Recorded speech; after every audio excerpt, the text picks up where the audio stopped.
How's it going, y'all? Sitting out here going through my tackle box, getting ready to go out, and I'm cleaning out the trash that I keep in it because I'm a firm believer in leave no trace. Basically, you go out, you bring all trash with you if you take something out. I stripped some line off of a rod while we were out fishing the day before yesterday, and I balled the line up, put it in my trash, put it in my tackle bag, and brought it home and just put it in the trash can. Always leave no trace. There should be no evidence you were ever there other than your footprints.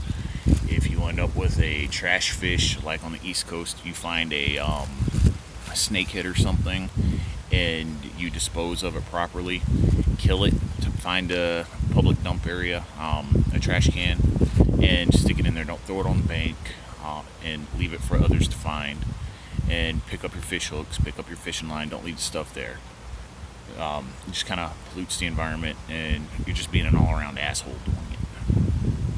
But part of this, I wanted to show you guys some of the things that I've gotten in my bag here and give you an idea of what I fish with here.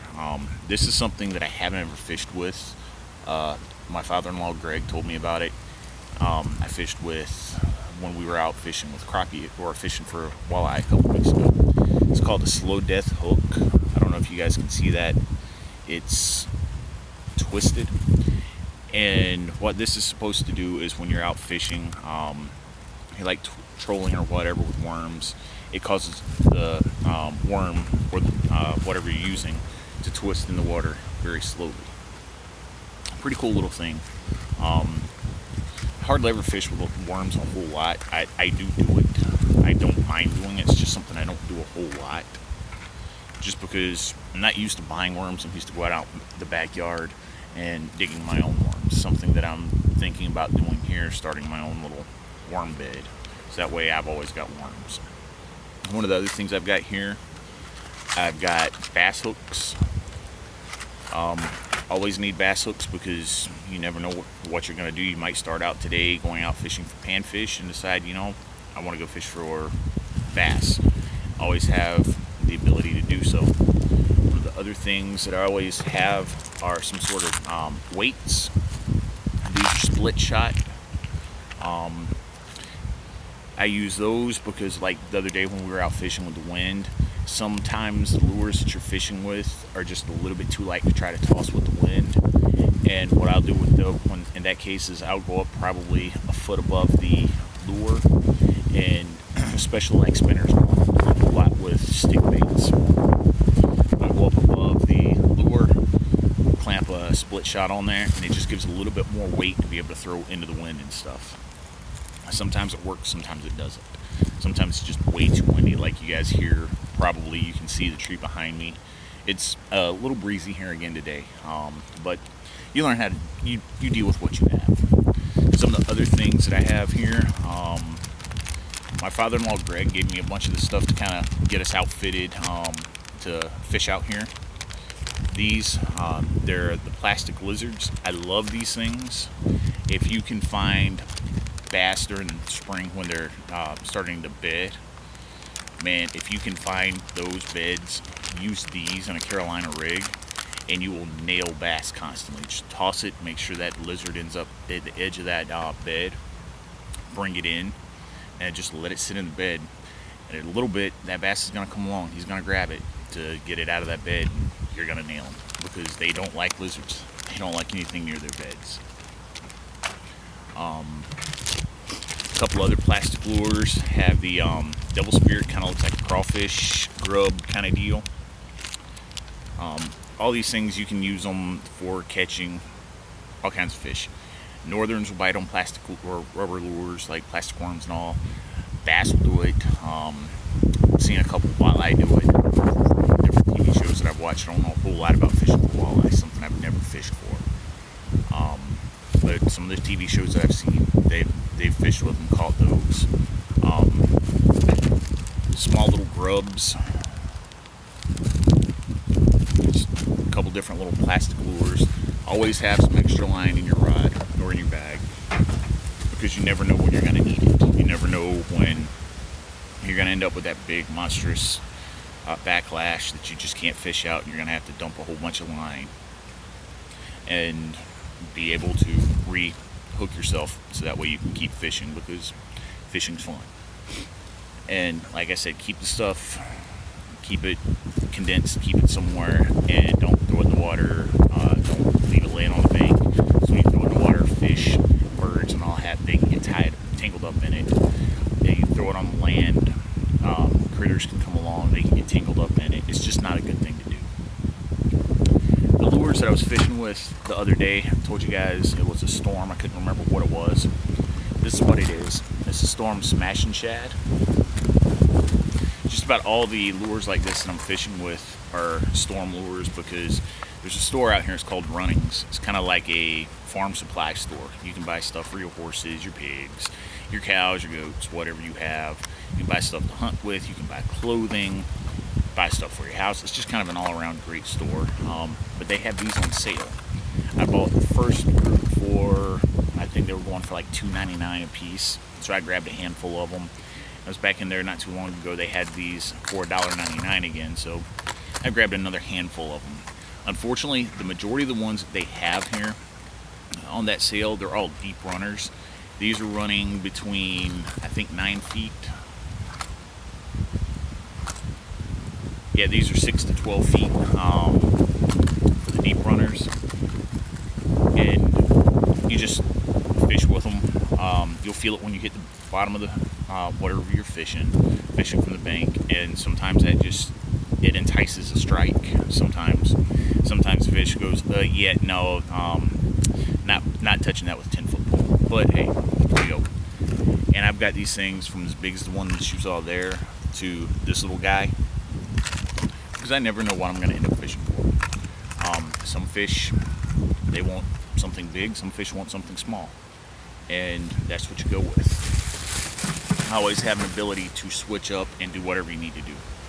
The other thing you always need are some bobbers, because I might start out today fishing with lures, but I'm not guaranteed that I'm going to stay with lures, just because if they're not biting one way, I'm going to see if they're biting another, and go buy some worms, some crickets, some minnows, something like that, and try it.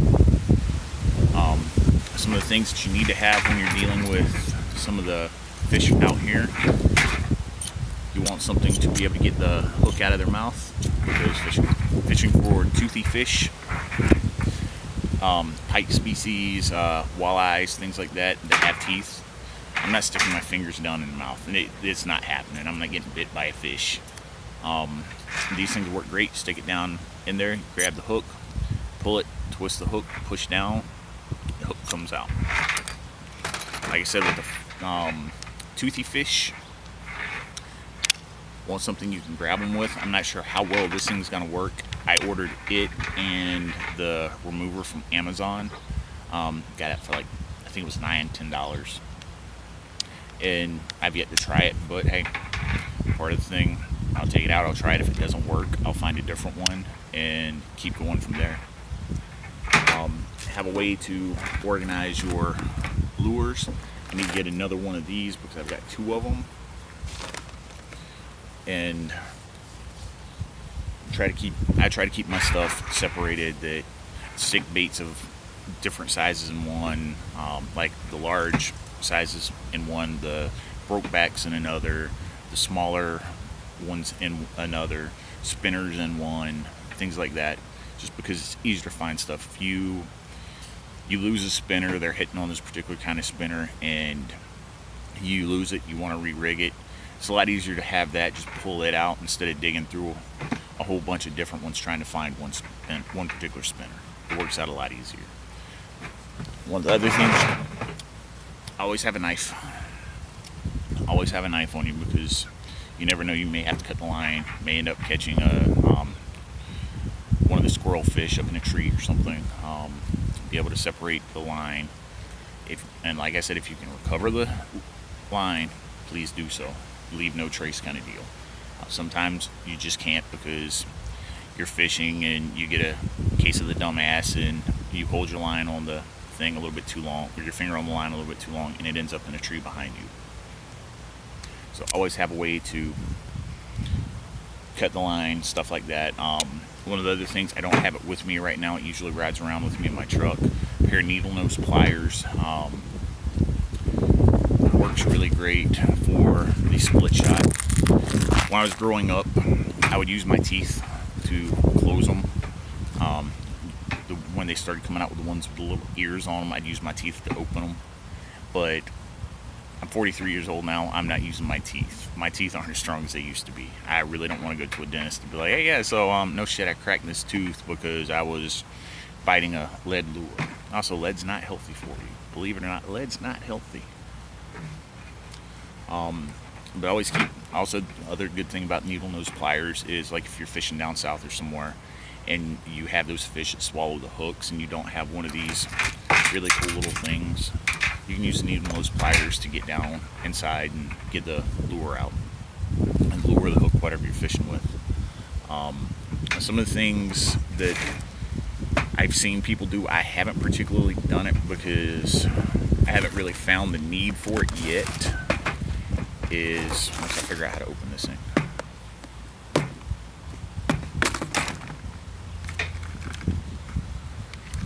I'll use you. Some of the things that I've seen people do is the barbs on the hooks right here. I don't know if you guys can see that. The barbs on your hooks.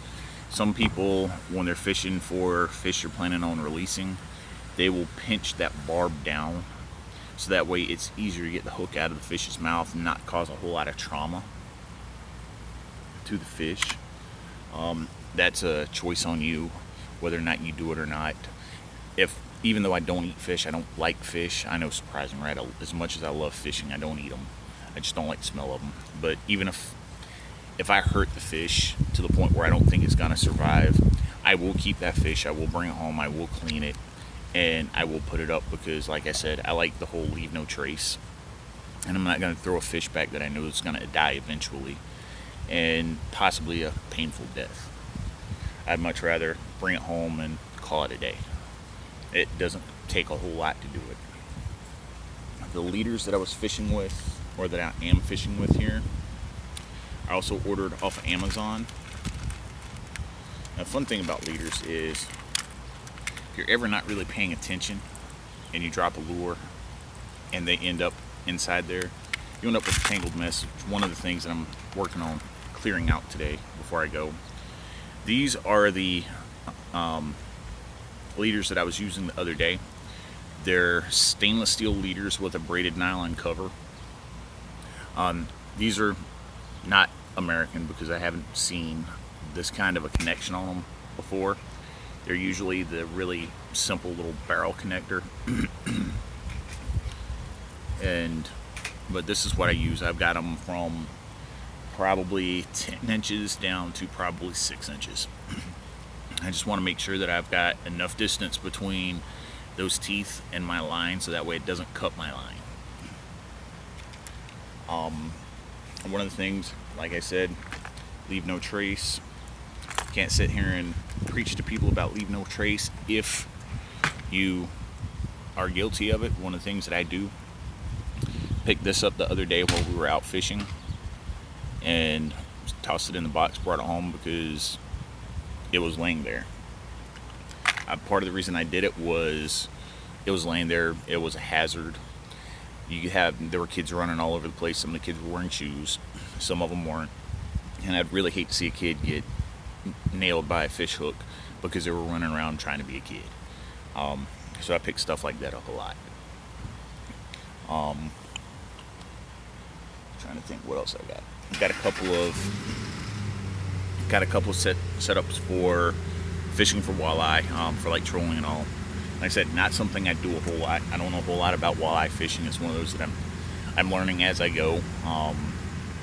I've seen people catch walleye from the bank, but most of the ones that I've seen were out of boats, and that will come eventually with a boat. But right now, I'm just kind of enjoying life, walking along the shoreline, getting away from everybody, just kind of doing my thing. Because sometimes you get assholes on boats too, just like you get assholes on the ground. But that's about it. I'm going to finish clearing out this bird's nest in my tackle box, getting everything reset, ready to go, and get ready to head out here in a little while. other than that, you guys have a good one, and I'll see you here in a little while.